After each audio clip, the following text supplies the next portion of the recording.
Hello, I'm Pete Martin. Thanks for watching. For other videos of mandolin, fiddle, and other music subjects, click the subscribe banner below. To be notified when a new video comes out, click the bell icon.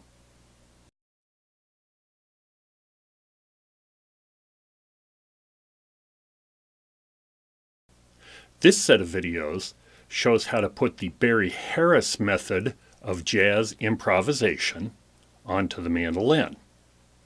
I suggest that you start with video number 1 of this series and go through them in order as they tend to build on each other. There's a PDF file that goes with this video, so email me and request it.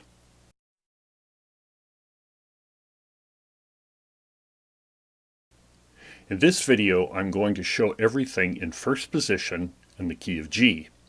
Eventually, you need to learn these in all keys and all positions.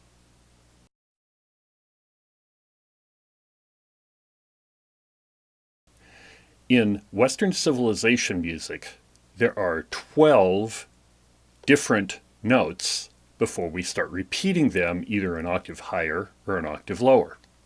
If you were to start on your open G string and play every note until you got to the G note on your D string, 1, 2, 3, 4, 5, 6, 7, 8, 9, 10, 11, 12.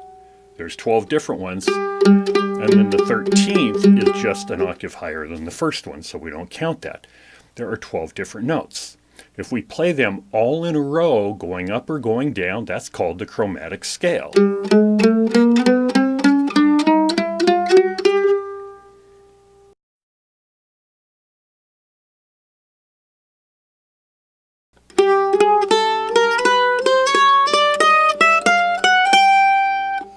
Notes on the beat in example 1. G, A, B, C sharp, D sharp, F, G. If we look at example 1, we played the chromatic scale as all eighth notes. If we look at what notes fall on the beat, they are G, A, B, C sharp, D sharp, F, and G. So the G, A, and B would sound good against a G major 7 chord or a G 6th chord, but the C sharp, the D sharp, and the F would not sound good against those.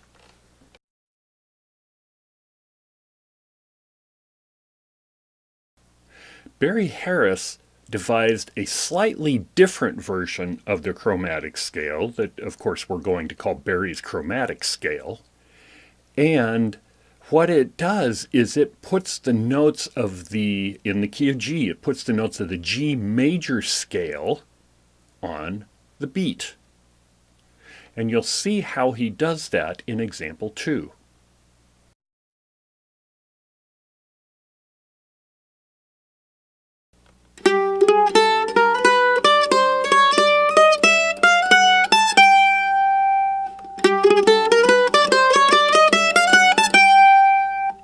Notes on the beat. G, A, B, C, D, E, F sharp, G. Go back in the PDF and look at example 2 again and look at what notes fall on the beat.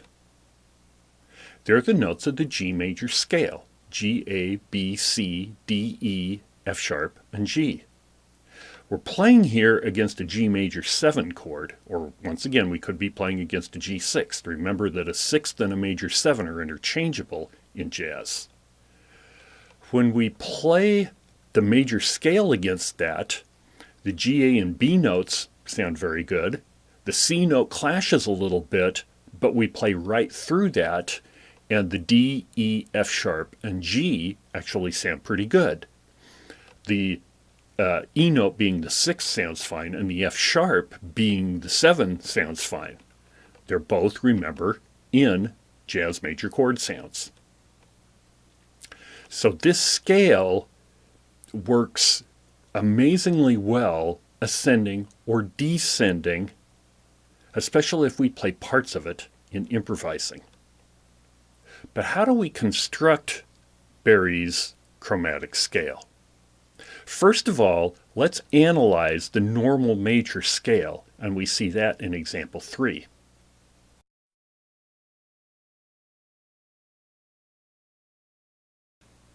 In between most notes of the G major scale, we have a half step that we don't play.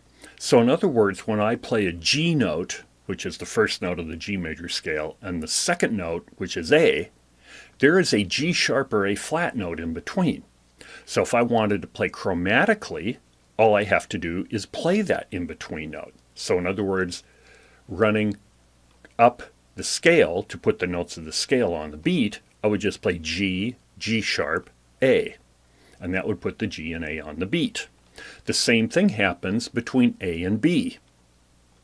Now, when I get between B and C, there is no note in between because they're right next to each other. They're a half step apart.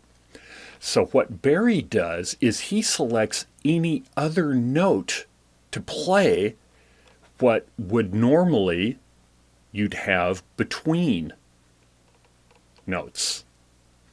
And quite often the note that he chooses is the next note in the major scale higher. So if we played chromatically G up to B and then wanted to go to C and keep it on the beat, we'd have to put in an extra eighth note. And so that's where he would normally play a D note, the next note in the major scale higher. But actually it can be any note that you choose that sounds good with it. Okay, so I would do a lot of experimenting here. If we keep going up the scale after C, there's a full step between C and D, so you just play the half step in between. There's a full step in between D and E, so you just play the half step in between. There's a full step between E and F sharp, so you just play the half step in between. But between F sharp and G, the last two notes of the major scale, there is no note in between. So once again, this is where you'd insert the extra eighth note. And once again, Barry usually goes to the next note in the scale above, which in this case would be A. So he would play F sharp, A, and G to complete the one octave Barry's chromatic scale.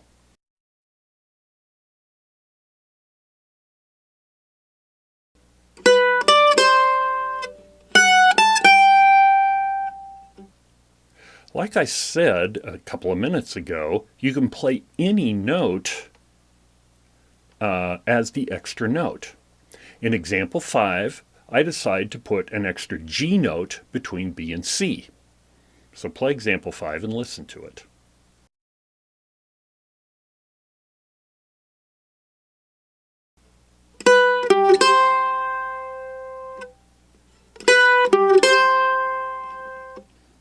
Let's go back and play Barry's chromatic scale for the G major chord. This is example 6.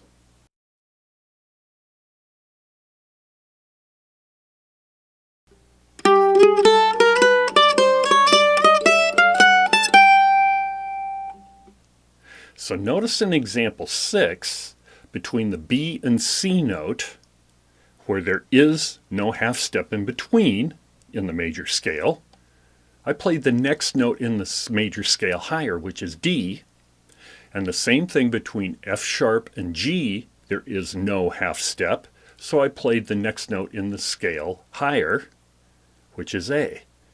In between all the other notes of the major scale, there are half steps. So anytime you play Barry's chromatic scale, and it doesn't matter what chord it's for, when there are half steps in between scale steps, that's what you play. When there are not half steps between scale steps, you pick another note that sounds good to your ear.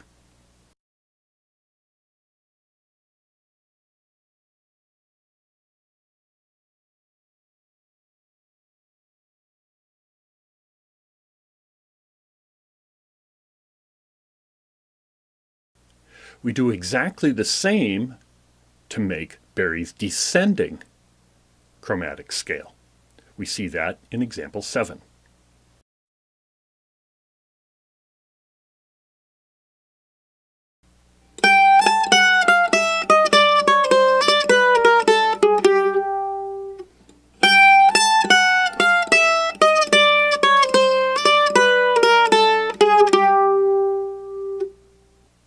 So far in this video, we've looked at Barry's chromatic scale against the G major chord. But now let's do it against the dominant 7 chord, and we'll use the G7 chord. We're going to do exactly the same principle. We're going to find where the half steps are and play a different note there, inserting in between the 2 notes of the scale. But where there are full steps between notes of the scale, we just insert the half step that lies there. So we see this in example 8.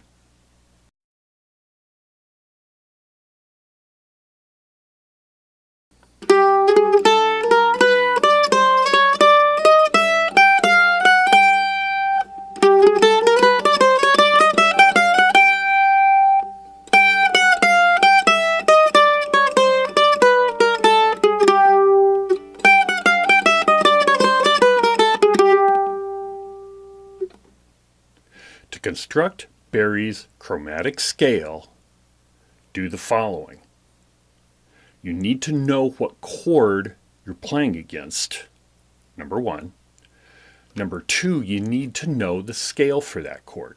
So the major scale, remember, the major chord, we used a major scale against it. The dominant chord, we used a dominant scale against. And you can do these using any scale, and we'll get to more scales in future episodes.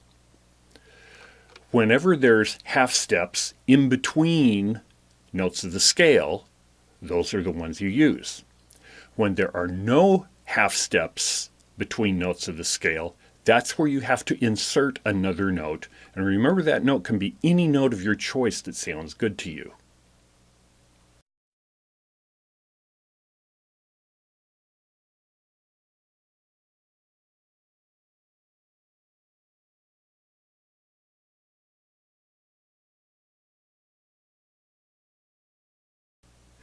This chromatic scale is incredibly useful in improvising. One of the biggest things that's different in jazz improvising from folk music improvising is the jazz players tend to use a lot more chromaticism in their playing. And this, using the chromatic scale like this, you're probably not going to use the whole scale at any time, but using short bits and pieces of it. And the extra note rules that we covered in previous videos, the extra half step rules, can give your playing a lot more of a chromatic kind of sound and much more jazz-like. When you're comfortable doing the things we've covered in this video in many keys, move on to the next video. I'm Pete Martin. Thanks for watching.